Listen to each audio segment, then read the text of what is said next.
ಕಾಂಗ್ರೆಸ್ ಪಾಳಿಯ ರಾಜ್ಯದ 7 ಲೋಕಸಭಾ ಕ್ಷೇತ್ರಗಳಿಗೆ ಮಾತ್ರ ಟಿಕೆಟ್ ಘೋಷಣೆ ಮಾಡಿರೋದು. ಇನ್ನುಳಿದಂತಹ 21 ಲೋಕಸಭಾ ಕ್ಷೇತ್ರಗಳಿಗೆ ಟಿಕೆಟ್ ಘೋಷಣೆ ಮಾಡಬೇಕು. ಅದರಲ್ಲಿ ಹಲವು ಕಡೆ ಆಲ್ರೆಡಿ ಒಂದು ರೀತಿಯಾದಂತಹ ಸಂಚಲನ ಕ್ರಿಯೇಟ್ ಆಗಿದೆ. ಬೆಳಗಾವಿ, ಚಿಕ್ಕೋಡಿ ಲೋಕಸಭಾ ಕ್ಷೇತ್ರದಲ್ಲಿ ಪ್ರಭಾವಿ ಸಚಿವರ ಮಕ್ಕಳ ಸ್ಪರ್ಧೆ ಬಹುತೇಕ ಖಚಿತ ಅನ್ನುವಂತ ಮಾಹಿತಿ. ಮಕ್ಕಳನ್ನ ಗೆಲ್ಲಿಸೋಕೆ ಖುದ್ದು ಸಚಿವರು ಅಖಾಡಕ್ಕಿಳಿದಿದ್ದಾರೆ. ಚಿಕ್ಕೋಡಿಯಲ್ಲಿ ಮಗಳು ಪ್ರಿಯಾಂಕಾ ಗೆಲುವಿಗೆ ಸಾಹುಕಾರ ಸಭೆ ಮಾಡಿದ್ದಾರೆ. ಮತ್ತೊಂದು ಕಡೆ ಲಕ್ಷ್ಮೀ ಹೆಬ್ಬಾಳ್ಕರ್ ಬೆಳಗಾವಿಯಲ್ಲಿ ಪುತ್ರನ ಗೆಲುವಿಗಾಗಿ ಮುಖಂಡರ ಜೊತೆ ಸಭೆಯ ಮೇಲೆ ಸಭೆಯನ್ನ ನಡೆಸಿದ್ದಾರೆ. ಆದ್ರೆ ಇಬ್ಬರಿಗೂ ಕೂಡ ತಮ್ಮ ತಮ್ಮ ಮಕ್ಕಳನ್ನ ಗೆಲ್ಲಿಸಿಕೊಂಡು ಬರುವುದು ಅಷ್ಟು ಸುಲಭ ಇದೆಯಾ? ಏನ್ ಆತಂಕ ಕಾಡ್ತಾ ಇದೆ ಬೆಳಗಾವಿ ಲೋಕಸಭಾ ಕ್ಷೇತ್ರ ಹಾಗೆ ಚಿಕ್ಕೋಡಿ ಲೋಕಸಭಾ ಕ್ಷೇತ್ರದಲ್ಲಿ? ಡೀಟೇಲ್ಸ್ ನಮ್ಮ ಪ್ರತಿನಿಧಿ ಬೆಳಗಾವಿ ಪ್ರತಿನಿಧಿ ಶ್ರೀಕಾಂತ್ ಕುಪ್ಪಕಡ್ಡಿ ನೀಡ್ತಾ ಹೋಗ್ತಾರೆ. ಶ್ರೀಕಾಂತ್, ತಮ್ಮ ಪುತ್ರನಿಗೆ ಬೆಳಗಾವಿಯಲ್ಲಿ ಲೋಕಸಭಾ ಟಿಕೆಟ್ ಅನ್ನ ಕೊಡಿಸಬೇಕು ಅಂತ ಪಟ್ಟನ್ನ ಹಿಡಿದಂತಹ ಲಕ್ಷ್ಮೀ ಹೆಬ್ಬಾಳ್ಕರ್ ಅವರು ಸತೀಶ್ ಜಾರಕಿಹೊಳಿ ಮಗಳನ್ನ ಚಿಕ್ಕೋಡಿಗೆ ಕಳುಹಿಸುವಲ್ಲಿ ಸಕ್ಸಸ್ ಆಗಿದ್ದಾರೆ. ಟಿಕೆಟ್ ಇನ್ನೂ ಘೋಷಣೆಯಾಗಿಲ್ಲ. ಬಟ್ ತಮ್ಮಿಬ್ಬರು ಮಕ್ಕಳನ್ನ ಗೆಲ್ಲಿಸಿಕೊಂಡು ಬರೋದು ಈ ಉಭಯ ನಾಯಕರಿಗೆ ಅಷ್ಟೊಂದು ಈಸಿ ಇದೆಯಾ? ಏನೇನ್ ಸವಾಲುಗಳು ಕಾಡ್ತಾ ಇದೆ ಅಂತ ಹೇಳಿ ಶ್ರೀಕಾಂತ್. ನೋಡಿ ವಿದ್ಯಾ, ಇದೇ ಕಾರಣಕ್ಕಾಗಿ ರಾಜ್ಯದಲ್ಲಿ 2 ಕ್ಷೇತ್ರಗಳು ಗಮನವನ್ನು ಸೆಳೀತಾ ಇರುವಂಥದ್ದು.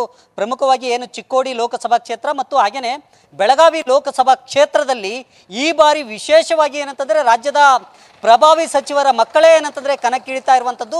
ಜೊತೆಗೆ ಈಗಾಗಲೇ ಏನಂತಂದರೆ ಅಧಿಕೃತವಾಗಿ ಘೋಷಣೆ ಆಗದೇ ಇದ್ರೂ ಸಹ ಏನಂತಂದರೆ ಒಂದು ಕಡೆ ಲಕ್ಷ್ಮೀ ಹೆಬ್ಬಾಳ್ಕರ್, ಮತ್ತೊಂದು ಕಡೆ ಏನಂತಂದರೆ ಸತೀಶ್ ಜಾರಕಿಹೊಳಿ ನೇರವಾಗಿ ಅಖಾಡಕ್ಕಿಳಿದಿದ್ದಾರೆ.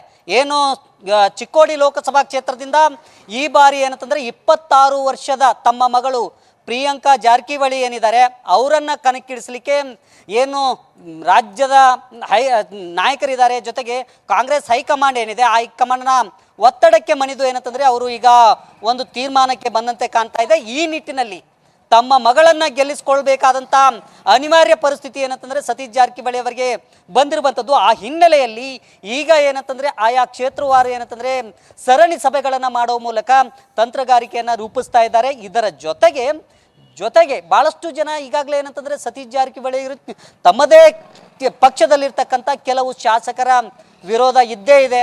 ಅದನ್ನು ಮಣಿಸೋ ನಿಟ್ಟಿನಲ್ಲಿ, ಅದನ್ನು ಏನಂತಂದರೆ ಸೆದೆ ಬಡಿಯೋ ನಿಟ್ಟಿನಲ್ಲಿ ಸತೀಶ್ ಜಾರಕಿಹೊಳಿ ಭಾಳಷ್ಟು ಕಾರ್ಯತಂತ್ರವನ್ನು ರೂಪಿಸ್ತಾ ಇದ್ದಾರೆ. ಇದ್ರ ಜೊತೆಗೆ ಏನಂತಂದರೆ ಬೆಳಗಾವಿ ಲೋಕಸಭಾ ಕ್ಷೇತ್ರದಿಂದ ಏನು ಮಹಿಳಾ ಮತ್ತು ಮಕ್ಕಳ ಕಲ್ಯಾಣ ಸಚಿವೆಯಾಗಿರುವಂಥ ಲಕ್ಷ್ಮೀ ಹೆಬ್ಬಾಳ್ಕರ್ ಅವರು ತಮ್ಮ ಮಗನನ್ನು ಮೃಣಾಲ್ ಹೆಬ್ಬಾಳ್ಕರ್ ಏನಿದ್ದಾರೆ ಅವರನ್ನು ಕಣಕ್ಕಿಳಿಸಲಿಕ್ಕೆ ಈಗ ಸಿದ್ಧತೆಯನ್ನು ಮಾಡಿಕೊಂಡಿದ್ದಾರೆ. ಆ ನಿಟ್ಟಿನಲ್ಲಿ ಕಳೆದ 1 ವಾರದಿಂದ ನಿರಂತರವಾಗಿ ಏನಂತಂದರೆ ಕ್ಷೇತ್ರದಾದ್ಯಂತ ಓಡಾಡ್ತಾ ಇದ್ದಾರೆ. ಜೊತೆಗೆ ಪಕ್ಷದ ಮುಖಂಡರು ಹಾಗೇನೆ ಜಾತಿವಾರು ಏನು ಮುಖಂಡರಿದ್ದಾರೆ ಅವರನ್ನು ಕರೆದು ಸರಣಿ ಸಭೆಗಳನ್ನು ಮಾಡ್ತಾ ಇದ್ದಾರೆ. ಹಾಗಾಗಿ ಎಲ್ಲೋ ಒಂದು ಕಡೆ ಏನಂತಂದರೆ ಈ ಇಬ್ಬರು ಏನು ಹೊಸ ಮುಖಗಳಿಗೆ ಮನೆ ಹಾಕ್ಲಾಗ್ತಾ ಇದೆ ಕಾಂಗ್ರೆಸ್ಸು. ಅಷ್ಟು ಸುಲಭವಾಗಿಲ್ಲ ಗೆಲುವು ಅನ್ನೋದು ಲೆಕ್ಕಾಚಾರ ಈಗ ನಡೀತಾ ಇರುವಂತದ್ದು. Vidya, thank you Srikanth. ತಮಿಳ ಡೀಟೇಲ್ಸ್ಗೆ ನ್ಯೂಸ್ ಫಸ್ಟ್ ನಿರ್ಭೀತಿಯಿಂದ ನಿಮ್ಮ ಪರವಾಗಿ.